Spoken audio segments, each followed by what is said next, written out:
So we are currently kind of the edge of that regeneration area. We're out the back of King's Cross, beyond Granary Square, where it's got housing, there's a lot of housing being built. And what we're going to do is we're just going to walk away from King's Cross. We'll see what happens as we move away from that targeted regeneration area. So remember that regeneration of King's Cross has been very, very targeted in a specific area because of the High Speed 1 Channel Tunnel Railway. So what we're going to see is, has that regeneration spilled out into the area, or is there a very, very clear line? So what we're going to do is we're going to cross the road and see what happens as we go this way. So we've got housing on our right, part of that kind of regenerated area. And what we're going to do is we're going to cross just over the road here, which is that boundary of the regeneration area.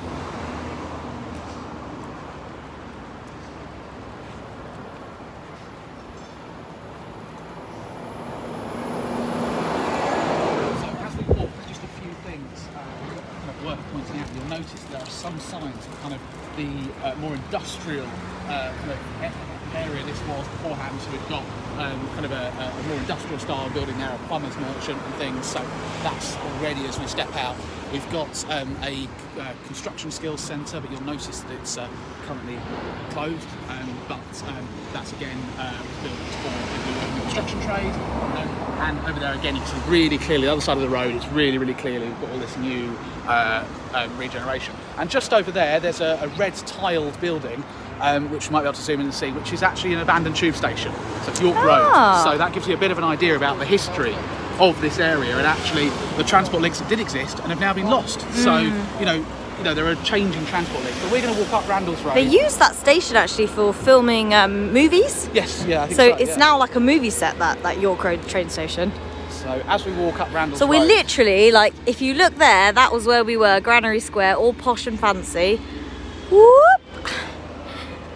And you'll notice as we're walking, what's worth looking at is kind of what the area is like. So we saw a very manicured kind of area within the King's Cross regeneration zone. There was cut grass, there was planters, there were bins, recycling bins, hand wash stations. Whereas we look around here, you might notice it looks a little bit different in terms of environmental quality, and that's something that we will come on to think about, is environmental quality. But just as we walk around this corner, we're going to come to another area of housing. We'll go for a park first, but once we do that, we'll just cross straight just across there. Yeah. We're going to come to another area of housing. Now this area of housing is called Bemerton Estate, and it's an area of housing that predates the regeneration of the King's Cross area. So we'll see a little bit if there's a contrast, if that regeneration has kind of spilled out into the area. You will notice, however, there are hoardings up. Now this is a bit of an indication that actually there are developments going on in this area. Now we're outside of the original area of regeneration. So if there are developments going on here, it's actually privately funded developments. Oh right, so this is not government funded development, this is like local businesses. Local businesses, property developers who are seeing value and buying up land and building in this area. So there's something to be said about, actually, although it's not necessarily directly in the regeneration zone, possibly the land value is increasing, developers are seeing worth in buying up land and building houses here. So that might be good. Sort of spillover effect of that investment. Exactly. In the first place. And what we might want to think about is people who lived in this area, is that something they're able to access or not access? So we're just going to walk straight through the park. In terms of outdoor space, I think this is the biggest outdoor space we've seen so far, and we've got kind of a play area over there, big amount of outdoor space, and this is kind of built for the housing that we're about to see. Oh, that's a cool play area. It's like a castle. Yeah, castle style. Whoop. And housing. Yeah, and we've got some newer housing just around the edge here, which has been built. Again, that kind of idea of developing in this area because it is somewhere that maybe people want to live. And we're just going to go through this area here. It's a bit wobbly over here. Shaky, shaky.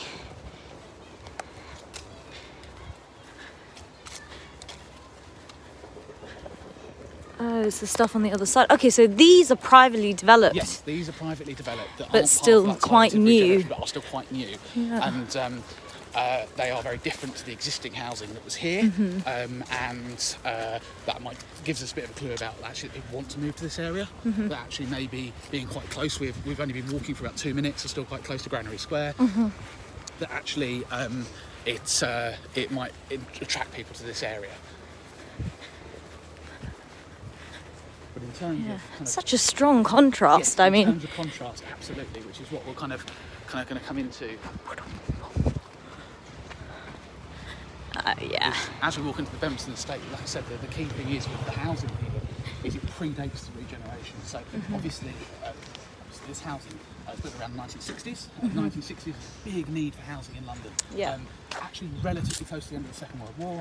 Lots of people were still living in bombed out areas, and there were areas available for kind of buildings. So lots of these estates popped up, and Bemiston Estate is an example of an estate that was built in the 1960s to provide that housing, and a large proportion of that housing was local authority, so it was affordable housing, which meant that people would be able to live in these estates. But we'll see if there's a contrast in the housing.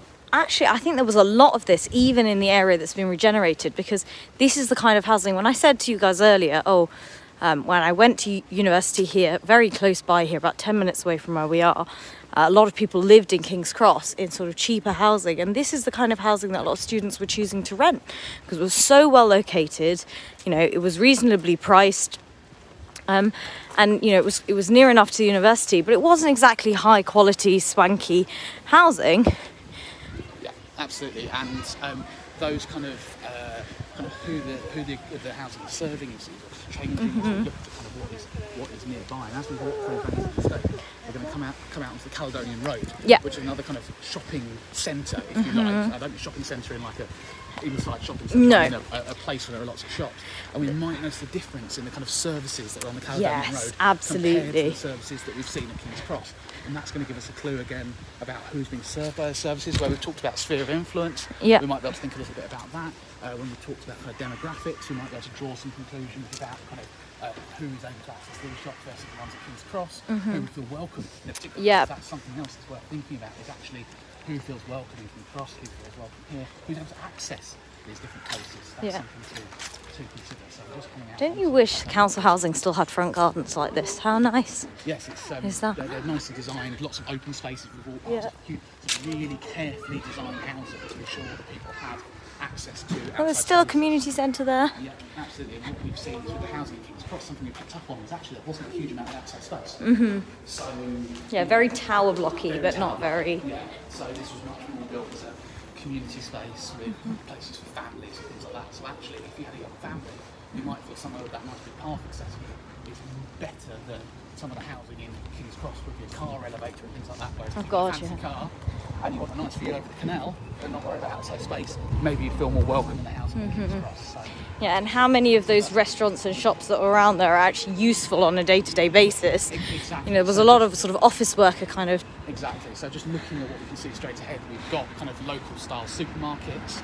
So catering for sort of. We've got kind of nail salon. Nail salon. Newsagents. A cafe. All covered up. Very different cafes. What I maybe term a proper cafe as opposed to. Yes, like a traditional cafe, or rather than like a wine bar come coffee bar. Ironmongers. So No, ironmongers. Oh yeah. Co-op up Sort there. of a very sort of normal high street Absolutely. feeling to Caledonian Road by comparison to that sort of 4-minute walk in that direction through the estate and up that way. Now what we've done is we've essentially walked a straight line. So essentially walked a straight line from King's Cross to Caledonian Road. And in terms of geographical data collection, in terms of Transect. Yeah. So we've seen quite a change on Transect.